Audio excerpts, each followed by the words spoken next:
Fala pessoal, tudo bem? Então vamos lá, vamos falar de campo elétrico.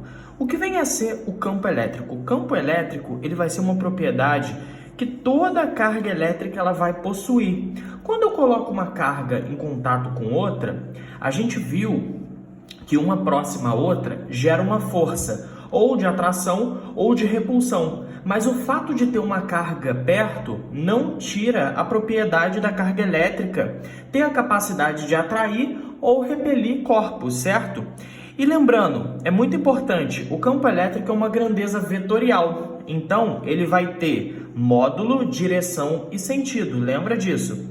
O que vem a ser o campo elétrico? Ele vai ser K, que é a nossa constante no vácuo, certo? Que vale 9 vezes 10 a nona.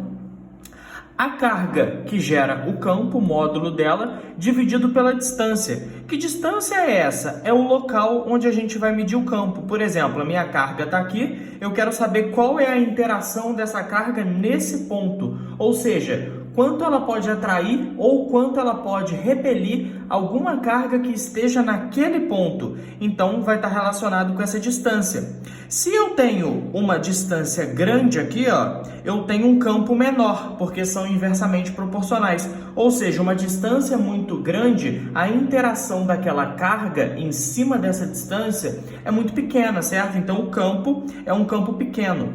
Já se eu tenho uma distância pequena, ou seja, eu estou querendo calcular o campo muito perto da carga, essa carga promove nessa distância uma interação muito maior. Então eu tenho um campo maior, ok?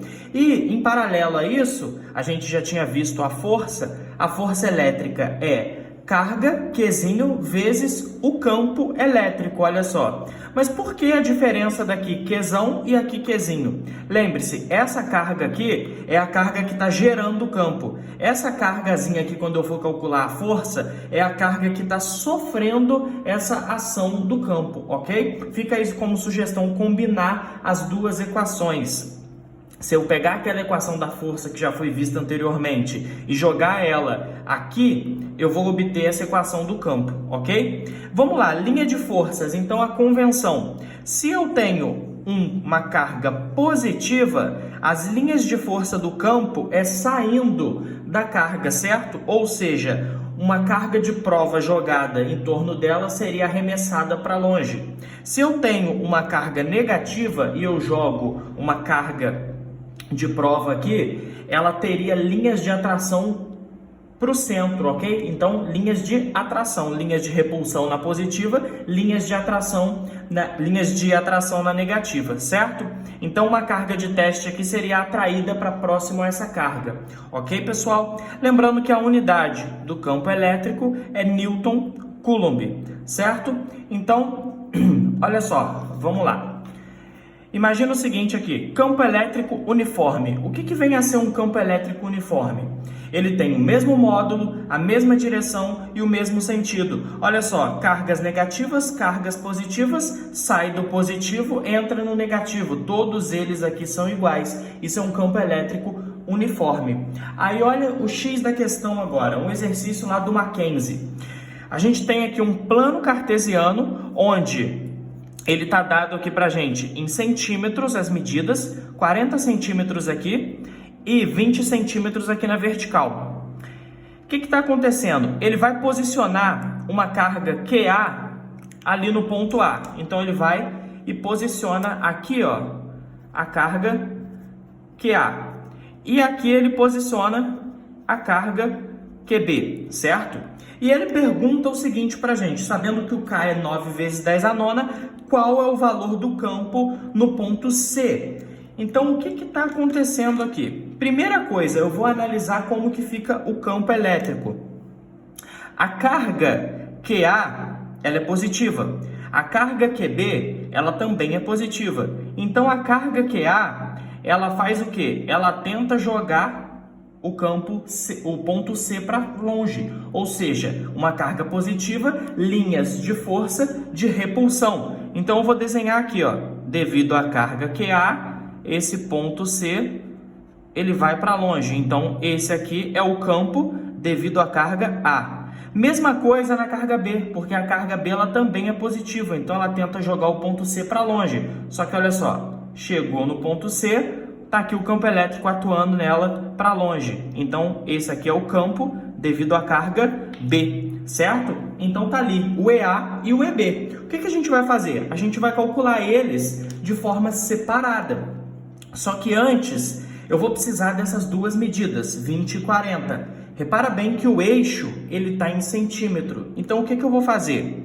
20 centímetros é igual a 0,2 metros, que é a mesma coisa que 2 vezes 10 a menos 1. E 40 centímetros, 0,4 metros, que é a mesma coisa que 4 vezes 10 a menos 1, ok? Então, é crucial que isso esteja em metro para facilitar a nossa vida e ficar no SI, ok? Então, vamos lá. Primeira coisa, vou calcular o primeiro campo, que é o EA. O EA é igual a K vezes... O EA é da carga A. Então, carga A dividido pela distância ao quadrado. Quem é o K? 9 vezes 10 a nona, tá lá. Quem é a carga? A carga A, 48 vezes 10 a menos 6, dividido pela distância. Quem é a distância aqui? Da carga A até o ponto C. Carga A até o ponto C é essa distância. Olhei aqui, ó, vale 40, que a gente já passou aqui, que é 4 vezes 10 a menos 1. Só que isso ao quadrado, porque é distância ao quadrado, certo? Então, aqui ficou 9 vezes... Vou colocar esse 48 aqui, ó, e já vou juntar o 10 a nona com 10 a menos 6, que fica 10 a terceira. E embaixo, o que eu tenho? 4 ao quadrado, 16. 10 a menos 1 ao quadrado, potência de potência. Isso fica 10 a menos 2, certo? Então, o que vai acontecer aqui? Vou simplificar esse 48 com 16, que dá 3. 3 vezes 9, isso deu 27. 10 a terceira com 10 a menos 2, divisão aqui, repito a base e subtraio os expoentes. Só que cuidado com esse menos. 3 menos menos 2, 3 mais 2. Então, aqui fica 5. 27 vezes 10 a quinta. Vamos fazer o mesmo procedimento, só que agora com o EB. Vamos lá. O EB é igual a K vezes a QB dividido pela distância da carga B até o ponto, né? Então, deu o quadrado. Então, ficou também 9 vezes 10 a nona, só que a carga B vale 16 vezes 10 a menos 6, dividido pela distância. Quem é a distância agora? Olha para a carga B. A carga B está aqui. Até o ponto C é essa distância. Então, é o 20 ali, ó. O 20 é 2 vezes 10 a menos 1, já passado para metro.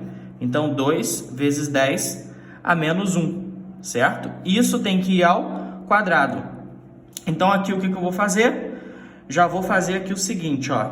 9, vou manter o 16 aqui e já vou juntar essas duas potências. Repito a base, subtraio, somo os expoentes. 9 com menos 6, 3. Embaixo, 2 ao quadrado, 4. 10 elevado a menos 1 ao quadrado, multiplicação de potências, fica 10 a menos 2, correto?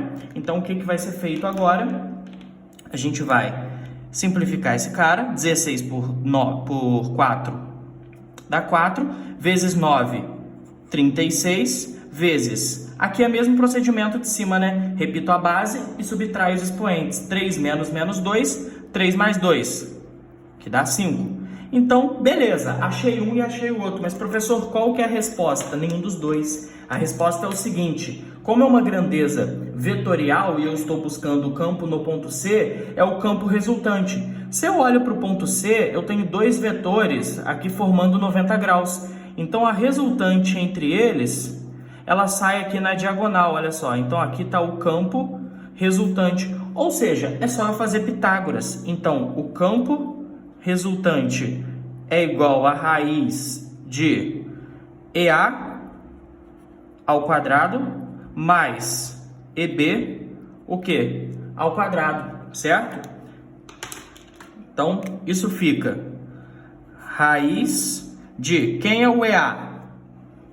O EA é 27 vezes 10 à quinta. Isso tem que ir ao quadrado. Mais 36 vezes 10 à quinta. O que a gente faz? A gente resolve essa conta, eleva o 27 ao quadrado, certo? O 27 ao quadrado, ele vai dar 729 e vai ficar 10 a 5 vezes 2, é 10 a décima. E o 36 ao quadrado, que dá 1296.